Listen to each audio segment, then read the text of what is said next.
Necessária. Variação necessária é quando a gente muda o braço de momento, torque angular, amplitude, velocidade de contração. Eu vou discutir isso um pouquinho com vocês para que vocês entendam o foco do nosso objetivo de variar é a gente ter a possibilidade de gerar um estímulo hipertrófico que não seria possível se você mantivesse o mesmo estímulo. Esse é o primeiro ponto da variação. A gente não vai falar do exercício em si, porque vocês vão ter módulos específicos de cada segmento corporal que a gente falou. O que eu preciso que vocês entendam é a base de tudo. E principalmente tem uma questão logística também. Dia Internacional de Supino, não adianta a gente chegar, segunda-feira vai todo mundo fazer supino. Domingo vai todo mundo fazer agachamento. A gente tem que ter um mínimo de maleabilidade para variar. Você, no mínimo, tem que entender que existe uma logística. Mas se você for um cara que não está muito preocupado com logística e quer discutir respaldo, tem alguns pontos que a gente precisa se aprofundar. Por exemplo, quando a gente vai defender o uso de multi ou monoarticular, parece ser uma coisa meio óbvia, o como monoarticular é necessário. Mas aí foi preciso um artigo do Brett Schoenfeld, em 2019, de ser mais pontual nisso aí. Estabelecer critérios. Primeiro, redundância motora. Não adianta a gente acreditar que o nosso corpo vai reproduzir padrões de movimentos. O sistema nervoso central não é capaz disso. Em que sentido? Você agachar uma vez e ter um padrão de agachamento e acreditar que no 10º agachamento você vai meter o mesmo padrão do ponto de vista do sistema nervoso central. Mostrei para vocês no estudo do Golas que quando a gente compara, quando a gente muda a velocidade de contração, a gente modifica a carga externa, a gente modifica a fase concêntrica da excêntrica na análise, a gente tem uma resposta de atividade eletromiográfica completamente distinta. O lado direito e o lado esquerdo muda completamente. Imagina um exercício complexo, como é o agachamento, como é o levantamento terra, como é o stiff, o leg, em que eu tenho vários músculos atuando no mesmo momento, e eu vou ter uma barra fixa, em que eu tenho a possibilidade de modificação. Então é previsível a gente entender que eu mudei a direção da força, eu vou mudar completamente o nível de recrutamento. Isso, cara, é muito antigo. Esse estudo aqui é de 86. É um estudo do Buchanan, muito simples, mas que nos mostra o como a gente não deve ser limitador ou castrador de ideias sobre o movimento. Ele colocou todo mundo assim como eu estou, isometricamente fazendo extensão. Ou seja, não teve nenhuma modificação mecânica no espaço. Ombro a 90 graus, cotovelo a 90 graus. Ele tinha que fazer força em duas situações. Uma, fazer força reta. Outra, na cabeça dele, na concepção, na ideia de contração, além de fazer força de extensão, ele tentava fazer força um pouco na diagonal para baixo, mas parada, isométrico, não tem a movimentação. E aí foi avaliada a atividade eletromiográfica, galera. Quando ele faz a extensão pura, você tem maior ativação da cabeça longa e medial do tríceps. Quando você faz a extensão com estresse em varo, para baixo, como eu falei para vocês contraem aqui a cabeça lateral do tríceps. Então sai da longa e medial como tríceps, músculo do tríceps que mais ativa, para lateral como músculo do tríceps que mais ativa, sem modificação no padrão de movimento, isometricamente. Então não adianta a gente acreditar que se eu faço vários movimentos para membros inferiores ou para membros superiores nos multiarticulares, não dá para a gente acreditar que o padrão de recrutamento é similar. Se esse padrão de recrutamento ele muda, muito provavelmente o nível de estresse e hipertrofia vai mudar também. Então é necessário não só a variação, como o aporte de exercícios monoarticulares. Não adianta eu chegar, mas se eu fizer tríceps, tanto faz fazer supinado e pronado, porque no olecrano a inserção distal do tríceps é sempre ali. Cara, se você mudou o estímulo, o estresse, você tem como mudar o nível de hipertrofia. Não adianta a gente pensar só origem e inserção.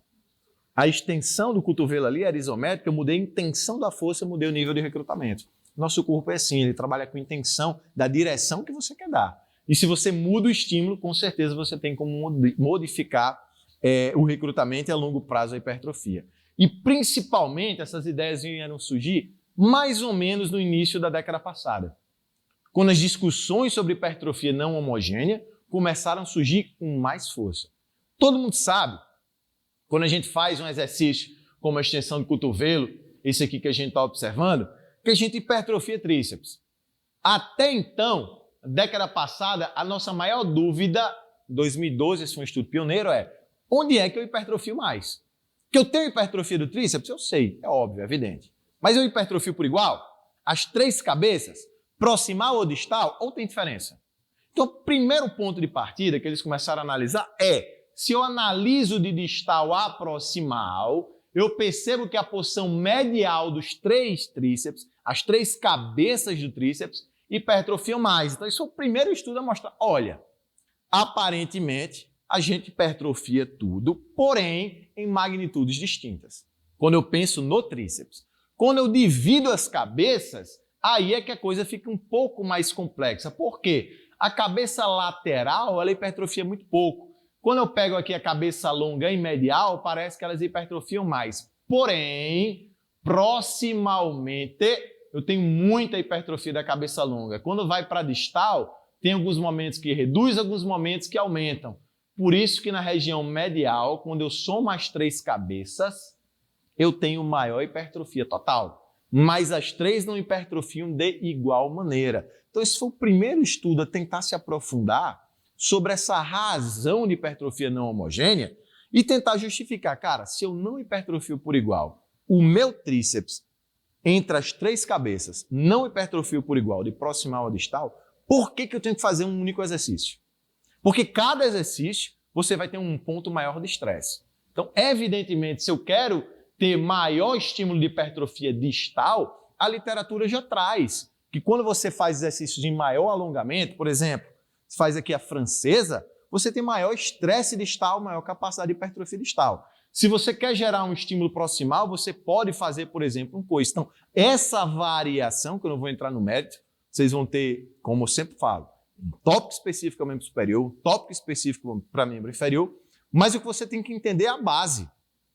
A modificação do torque, a modificação do braço em momento, modifica o ponto do músculo que vai sofrer mais estresse. Hipertrofia é isso, é sinalização. Se eu tenho mais sinalização nesse ponto, eu vou ter mais estresse ali, mais hipertrofia aqui. Então parece que isso é uma coisa tão básica, mas ainda se discute como se fosse, não há necessidade de mono. A gente tem que passar esse muro, pessoal. A literatura que já aponta a necessidade de estímulo específico já é da década passada. Então a gente aí já tem pelo menos 10 anos, 12 anos em alguns conteúdos, que já tem insistentemente batido nessa tecla. E tem um outro ponto também, só para você ter noção, a própria velocidade de contração. Então quer dizer que eu preciso, para modificar o estresse sobre um grupo muscular, eu tenho que variar o movimento? Não. Esse estudo mostrou que a própria velocidade de contração é capaz de modificar o estresse. Esse estudo foi da Cully, muito simples. A galera fez flexão de cotovelo. Com o braço, eles fizeram o quê? 2 segundos de contração concêntrica por 2 de excêntrica. No outro, foi 2 de concêntrica por 10 segundos de contração excêntrica. Se você for contabilizar, aqui deu 4 segundos por repetição. E aqui deu o quê? 12 segundos. Então eles fizeram o quê? Eles equalizaram. Um grupo que fez 12 segundos por contração, fizeram 3 séries de 4 repetições. 3 vezes 4, 12, vezes 12, 144. O outro grupo que fez 2 por 2, fez 3 séries de 12. 3 séries de 12, 36, vezes 4, 144. Ou seja, todo mundo teve o mesmo tempo sobre tensão. Antes e depois do exercício, antes e depois do movimento, o que é que eles fizeram? Padrão ouro. Análise por ressonância. Antes e depois, os 2 bíceps, os 2 braços, hipertrofiaram, aumentaram o nível de recrutamento de ativação por igual. Tiveram o mesmo desempenho. Porém, a autora teve uma sacada. Ela dividiu a análise de volume do braquial e do bíceps. Foi o que ela observou. Quando você faz uma repetição mais rápida, 2 por 2, você tem muito mais desenvolvimento do bíceps, muito mais recrutamento, muito mais impacto do movimento para o bíceps. Quando o movimento é lento, o braquial é predominante. Análise por ressonância padrão ouro não é eletromiografia. Ou seja, se eu modifico a velocidade de contração, eu modifico o meu nível de recrutamento. Lembra que eu falei para vocês das questões biomecânicas do nosso corpo? A articulação gínglimo com outra articulação gínglimo é muito parecida. Por que que uma contração lenta eu ativo mais o meu braquial do que o bíceps braquial? O que explica isso? Por que com a repetição excêntrica lenta eu tenho maior recrutamento do meu braquial? Braquial é um músculo próximo do eixo. É um músculo com capacidade de frenagem, com função de frenagem. Então, quando eu faço uma repetição excêntrica lenta, eu estou o quê? Freando. Qual é que freia essa articulação? Músculo próximo ao eixo. Quem é que está mais próximo ao eixo dessa região anterior do braço? O braquial. É o músculo mais próximo ao eixo. Repetição excêntrica lenta, ele é mais recrutado. Lembra o estudo que eu mostrei para vocês anteriormente? Que tinha flexão nórdica, quando a gente compara a flexão nórdica com a extensão do banco romano, obviamente a flexão nórdica é muito pior. Tem muito menos recrutamento, correto? Mas tem uma coisa que a flexão nórdica faz que pouquíssimos outros exercícios fazem. Sabe o que é, pessoal? Priorizar o recrutamento da cabeça curta do bíceps femoral. Olha só isso aqui, cabeça curta do bíceps femoral. A gente tem, inclusive, mais ativação da cabeça curta do bíceps femoral do que a cabeça longa do bíceps femoral. Aqui é completamente o contrário, predominância da cabeça longa em relação à cabeça curta. Aí você me pergunta, por quê? Músculos próximos ao eixo têm função de frenagem. Quando eu faço uma excêntrica lenta, potencializo o recrutamento de músculos próximos ao eixo. Todo mundo compreende?